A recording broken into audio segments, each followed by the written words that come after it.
অধরা আগে চলে গিয়েছে বলে রুদ্র, আদ্র, সোহা তিনজনেই অবাক।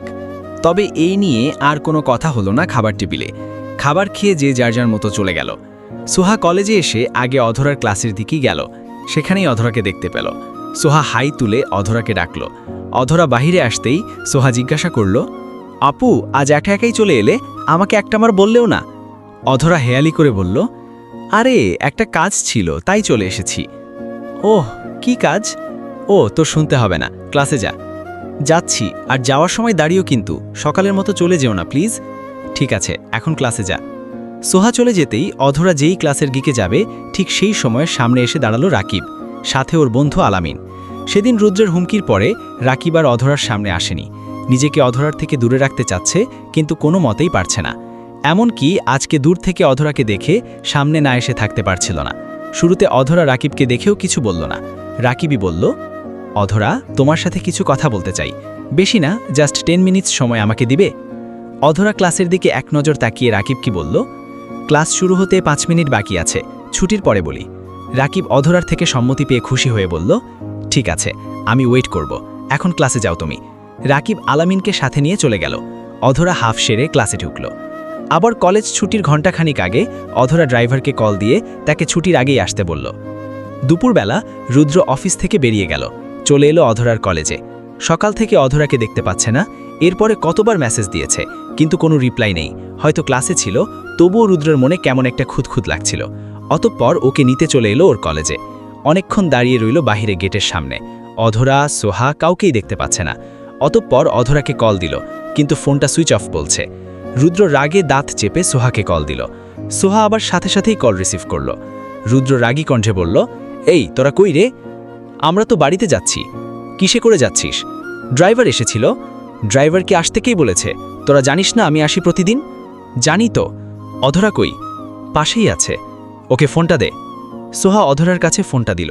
রুদ্র রেগেই বলল, প্রতিদিন আমি নিয়ে যাই সেটা জানিস না নাকি? ড্রাইভার এলো আর চলে গেলি, আর তোর ফোন কই, বন্ধ বলছে কেন? অধরার ছোট্ট জবাব, চার্জ নেই, বাড়িতে গিয়ে ফোন চার্জ করে কল দিবি। অধরা উত্তরে হ্যাঁ বা না কিচ্ছু বলল না। রুদ্রই ওপাশে থেকে কলটা কেটে গাড়িতে উঠল। অধরা বাড়িতে গিয়ে ফোন আর কি চার্জ দিবে? ও তখন তো ইচ্ছে করেই বন্ধ করে রেখেছিল। ড্রাইভার দুজনকে বাড়িতে নিয়ে এলো। আজ অধরা সোহার সাথে তেমন কোনো কথা না বলে চলে গেল উপরে। রুমে এসে ড্রেস চেঞ্জ করে শাওয়ার নিয়ে বের হলো। ততক্ষণে সোহা শাওয়ার নিয়ে অধরাকে ডাকতে এসেছে, দুজনে একসাথে খাবে। কিন্তু অধরা বলেছে 5 মিনিট পরে আসছে। সোহা চলে গেল। অধরা এসে আয়নার সামনে দাঁড়ালো। চুলগুলো মুছতে মুছতে আয়নার দিকে নিজেকে খুঁটিয়ে খুঁটিয়ে দেখতে শুরু করলো, সাথে ইফতির কথাগুলোও ভাবতে লাগলো। মনে মনে ভাবল, আচ্ছা ও কি রুদ্রের যোগ্য না? নাকি ওর মধ্যে আল্লাহ কোনো কমতি দেয়নি? তাহলে ইফতি কেন এমন বলল? কই, ও তো রুদ্রকে বিয়ে নিয়ে জোর করে বলেনি যে আপনাকে আমাকেই বিয়ে করতে হবে। তাহলে কেন আমার কথা? রুদ্র নিজের ইচ্ছেতেই তো চলে এসেছে, ও তো আসতে বলেনি, আর না বলেছে যে আপনি থাকবেনই। অধরার মনটা কেমন একটা খারাপ হয়ে গেল। ইফতি যখন বলেছিল যে ওই রকম 1000টা অধরা তো কি পেতে চাইবে, তখন অধরার বুকটা ছিঁড়ে যাচ্ছিল। ইফতি আর 5টা মানুষের সাথে ওকে কেমন করে তুলনা করতে পারল তা ওই জানে। অধরা আয়নার দিকে তাকিয়ে শক্ত কণ্ঠে বিড়বিড় করল, আমি তো দেখিয়েই দিব আমি ওই রকম না। আমাকে তুচ্ছ করে কথা বলারও তো রাইট নেই ইফতির। ধুর, লাগবে না। রুদ্র ভাইকে আমি তার প্রতি কোনো রকম কোনো প্রতিক্রিয়া দেখাবো না। যদি রুদ্র ভাই নিজে থেকে এগোয় তাহলেই সবাই বুঝবে এই সম্পর্কে ভালোবাসা আছে কি নেই। আর ওই ইফতির বাচ্চাকে যদি না কেলিয়েছি, আমিও নেওয়াজ বাড়ির মেয়ে না। আব্বুকে বললে ওর হাড্ডি গুড্ডি একটাও রাখবে না। আমাকে নিয়ে হেয়ালি করে কথা বলা না। আমাকে কি আব্বু কম ভালোবাসে? শুধু সুযোগ পাই আব্বুকে বলে দিব। মিনিট 15 পরে অধরা নিচে নামল। মেজাজটা একদম ভালো নেই। অনিমা অধরাকে দেশে বললেন, কখন থেকে ডাকছি শুনতে পাসনি? না। খেতে বস। খাবো না। কেন? কি রান্না করেছ? মাছ আছে, মাংসও আছে। অধরা সোফায় গিয়ে বসে মর্জি ধারে বলল, খাবো না, বিরিয়ানি খাবো। অনিমা রেগে গিয়ে বললেন, চুপচাপ খেতে আয়, আবার যেন বলতে না হয়। অধরা সাথে সাথে ওর বাবাকে কল দিল। আরিফ নেওয়াজ আরমান নেওয়াজের কেবিনে বসে কাজ নিয়ে কথা বলছিলেন। অধরার কল পেয়ে রিসিভ করলেন। হ্যালো আব্বু, কই তুমি? অফিসে। কেন? অধরা সোজা গলায় বলল, আমি বিরিয়ানি খাবো, আর আম্মু বলছিল তোর আব্বুকে নিয়ে আসতে বল। অনিমা তো কথাটা শুনতে পেয়ে হাঁ হয়ে তাকিয়ে রইলেন। এপাশে আরিফ নেওয়াজ কপাল কুঁচকে নিয়ে বললেন, এখন খাবে? এখন মানে এখনই। আমি দুপুরে কিচ্ছু খাইনি, সকালে খেয়েছিলাম, এখন খিদে পেয়েছে। যদি এখন কিছু খাই তাহলে বিরিয়ানি খাবো। ঠিক আছে, আমি নিয়ে আসছি।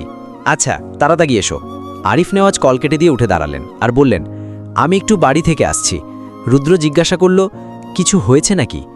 আরিফ নেওয়াজ হেসে বললেন, ওই একটু যেতে হবে, এসে বলছি। ঠিক আছে, যাও।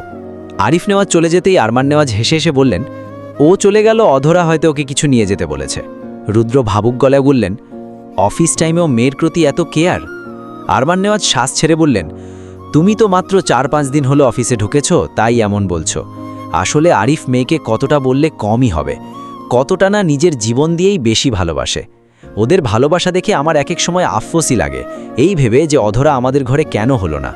রুদ্র নাকমুখ কুঁচকে নিয়ে বলল, ভালোই হয়েছে হয়নি, না হলে আমি কাকে বিয়ে করতাম? ও ভালো কথা, আজকে দেখি আরিফের সাথে বিয়ের ব্যাপারে কথা বলবো, দেখি ওর উত্তর কি হয়। বাবা, মেঝো আব্বু যাই বলুক, আমার কিন্তু অধরাকেই চাই, ওকে চাই মানে ওকেই লাগবে। আরমান নেওয়াজ হেসে বললেন, কেন আরও বিদেশ যাও, আরও জেদ ধরে থাকো? আমি একটা বছর ধরে তোমাকে পই পই করে বলছি দেশে এসো, অধরাকে দেখো, কিন্তু তোমার এক উক্তি ছিল। এখন বুঝলে তো কেন বলেছিলাম? বুঝতে পেরেছি। এদিকে আরিফ নেওয়াজ বিরিয়ানি নিয়ে এলেন। অধরা সোফাতেই বসেছিল, অনিমা খাবার টেবিলের চেয়ারে বসেছিলেন। আরিফ নেওয়াজ অনিমার দিকে একবার তাকিয়ে মেয়ের কাছে এলেন, বিরিয়ানির প্যাকেটগুলো দিয়ে বললেন, তোমার বিরিয়ানি নিয়ে এসেছি, এখন খেয়ে নাও। অধরা অনিমার দিকে তাকিয়ে বিশ্বজয় করা একটা হাসি দিল। আরিফ নেওয়াজ অনিমার দিকে তাকিয়ে বললেন, ওকে খাবারগুলো বেড়ে দাও, না জানি সে কখন খেয়েছে, খিদেও পেয়েছে হয়তো। অনিমা উঠে দাঁড়িয়ে বললেন, আমাকে তো একবারও জিজ্ঞাসা করেন না যে অনিমা তুমি খেয়েছ কিনা, আর মেয়ের বেলায় উড়ে উড়ে এলেন। বাড়িতে খাবার থাকা সত্ত্বেও ওর বিরিয়ানি খেতে মন চাইবে আর এনে দিবেন, কালকে না হয় আমিই রান্না করে দিতাম।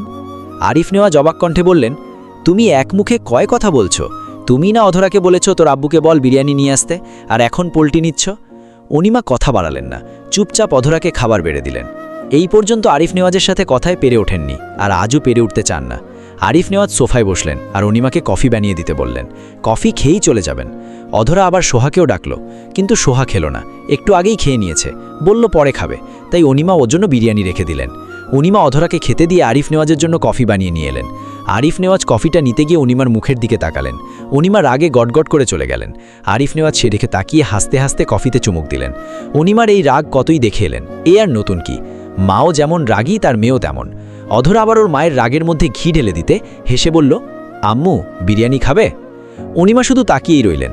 সন্ধ্যের দিকে বেশ উড়াতাড়া করে বাড়িতে ঢুকল রুদ্র, ভীষণ রেগে আছে, রাগের কারণও আছে। রুদ্র সেই দুপুরে অধরাকে বলেছিল কল দিতে, সে আর কলই দেয়নি, না কল ধরেছে। ও ধূপধাপ পা ফেলে চলে এলো ওপরে অধরার ঘরে। অধরা ঘরে নেই। রুদ্র রুম থেকে বেরিয়ে সোহার ঘরে গেল, সেখানেও পেল না। পরপর আদ্রর রুমে, সেখানেও নেই। এরপরে চলে এলো ছাদে। অধরা ছাদেই ছিল, দোলনায় বসে থাকতে থাকতে ঘুমিয়ে গিয়েছে। রুদ্র ডাকল না, নিচে চলে এলো। রুমে এসে শাওয়ার নিয়ে খেতে এলো। রাত তখন 7:30। রুদ্র ছাদেই বসে আছে। রুকাইয়া এসেছিলেন অধরাকে ডাকতে, কিন্তু রুদ্র ডাকতে দেয়নি। আজ ও দেখবে এই মেয়ের ঘুম কত দূর। বেশ রেগে আছে রুদ্র। এভাবেই আরও মিনিট 20 কেটে গেল। অধরার ঘুম ভাঙল, চোখ পিটপিট করে তাকিয়ে উঠে বসল। এরপরে দোলনা থেকে পা নামিয়ে মিনিট 2 বসে থেকে স্বাভাবিক হলো। এরপরে উঠে দাঁড়িয়ে সামনের দিকে হাঁটা দিতেই দেখল রুদ্র উঠে ওর দিকেই আসছে। অধরা এড়িয়ে চলে যেতে নিল। রুদ্র কিছু বলার জন্য প্রস্তুত হলো, কিন্তু কল বেজে ওঠাই পারল না। ফোনের দিকে নজর নিতেই অধর কতক্ষণে চলে গেল। রুদ্র ফোন রেখে ওর পিছু পিছুই এলো। ছাদের সিঁড়ির মাঝখানে এসে রুদ্র অধরার হাতটা ধরল। রুদ্র তপ্ত শ্বাস ফেলে শক্ত গলায় বলল, তোর সাথে সকাল থেকে কথা বলার চেষ্টা করছি, তুই বুঝতে পারছিস না? এড়িয়ে চলছিস কেন? বকেছি তোকে না ইগনোর করেছি? সকালে বললাম না যে একটু বস, আসছি? তোর ওইটুকু ধৈর্য হলো না, চলে এলি। আর কি করলি, ড্রাইভারকে সাথে নিয়ে কলেজে গেলি, আবার নিয়ে আসতেও বলেছিস। এমনকি কতবার কল দিয়েছি, ধরিসনি কেন? অধরা হাত ছাড়াতে ছাড়াতে বলল, হাত ছাড়ুন। ছাড়ব না, লাগছে তো হাতে। লাগুক, সারাদিন আমার কেমন লেগেছে তুই কেমন করে বুঝবি? তাই এখন কি আমার হাত শক্ত করে ধরে আছেন বলে ভালো লাগছে? রুদ্র হাত ছেড়ে দিল। এরপরে অধরাত থেকে এক সিঁড়ি নিচে দাঁড়িয়ে পথ আটকাল। আপনি এভাবে দাঁড়ালেন কেন? যেতে দিন। আমার উত্তর না পাওয়া পর্যন্ত আমি যেতে দিব না। তুই কেন আমাকে এড়িয়ে যাচ্ছিস বল? অধরা সামনের দিকে তাকিয়ে অপ্রস্তুত গলায় বলল, আব্বু তুমি? রুদ্র সাথে সাথে পেছন ফিরে তাকালো। কই অধরার আব্বুয়ান? আসেনি তো। অধরা সেই সুযোগে চলে এলো। রুদ্র রাগে রেলিংয়ের পাইপে সজোরে হাত রেখে বলল, ধুর। অধরা এবারের মতো মিথ্যে বাহানা দিয়ে চলে গেল। রুদ্র থামল না, চলে এলো নিচে। অধরা বুদ্ধি করে এখন রুমে যায়নি, কেননা রুমে গেলে রুদ্রও যাবে। ও আগেই রুদ্রর সাথে কোনো কথা বলতে চায় না, দেখতে চায় রুদ্র ঠিক কতটা উতলা হয়ে থাকে। ও মোটেও এমনটা করতো না, ওই ইফতির কথার কারণেই ওর এই বিহেভ করা।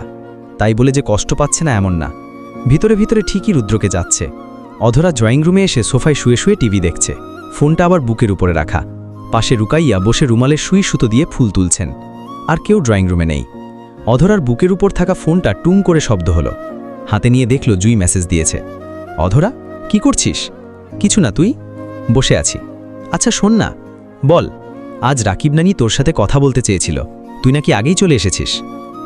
সেটা নিয়ে আবার কি হয়েছে? তোকে বলেছে নাকি? আমাকে মেসেজ দিয়ে বলল। ওহ। ঠিক তখনই অধরার ফোনটা ছো মেরে নিয়ে নিল রুদ্র। অধরা উঠে ফোনটা নিতে হাত বাড়ালো। রুদ্র ফোনটা উপরে তুলল। অধরা বলল, আমার ফোন, ফোন দিন। দেব না। না, দিন না। রুদ্র 2 কদম পিছিয়ে গেল। এরপরে সোফায় বসল।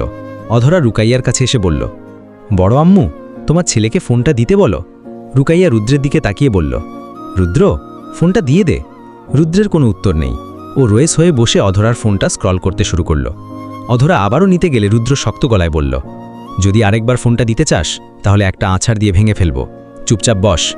অধরা বিড়বিড় করে বকতে বকতে রুকাইয়ার কাছে গেল। রুদ্র প্রথমে গ্যালারিতে অধরার ছবি দেখতে গেল, কিন্তু সেখানে শুরুতেই ওর নিজের ছবি দেখতে পেল। বেশ অবাক হলো বই কি, সাথে রুদ্র যে কটা স্টোরি দিয়েছিল সবকটাই স্ক্রিনশট দেওয়া। রুদ্র মুচকি হেসে স্ক্রল করে নিচে নামতে নামতে অধরার ছবিগুলো দেখল। সেখানে আবার থেকে থেকে রুদ্রেরও ছবি আছে, সেগুলোও 1-2 বছরের পুরনো। এদিকে অধরা হাত কোচলাতে কোচলাতে রুকাইয়াকে বলছে, বড় আম্মু, ফোনটা দিতে বলো না। ও দিচ্ছে না তো, একটু বসে থাক, দিয়ে দেবে। অধরা বসতে চেয়েও পারল না, কেমন একটা রাগ হচ্ছে। কেউ কি ফোন এভাবে নেয়? রুদ্র কি জানে না কারো অনুমতি ছাড়া ফোন ধরতে নেই? পার্সোনাল কিছুও তো থাকতে পারে। ওর বড় আম্মুকে বলেও লাভ হচ্ছে না। অধরা গাল ফুলিয়ে দাঁড়িয়ে রইল। আদ্র সিঁড়ি দিয়ে নামল, এসে অধরার পাশের সোফায় বসল। অধরা রাগে ফুসতে ফুসতে আদ্রর চুল টান দিল।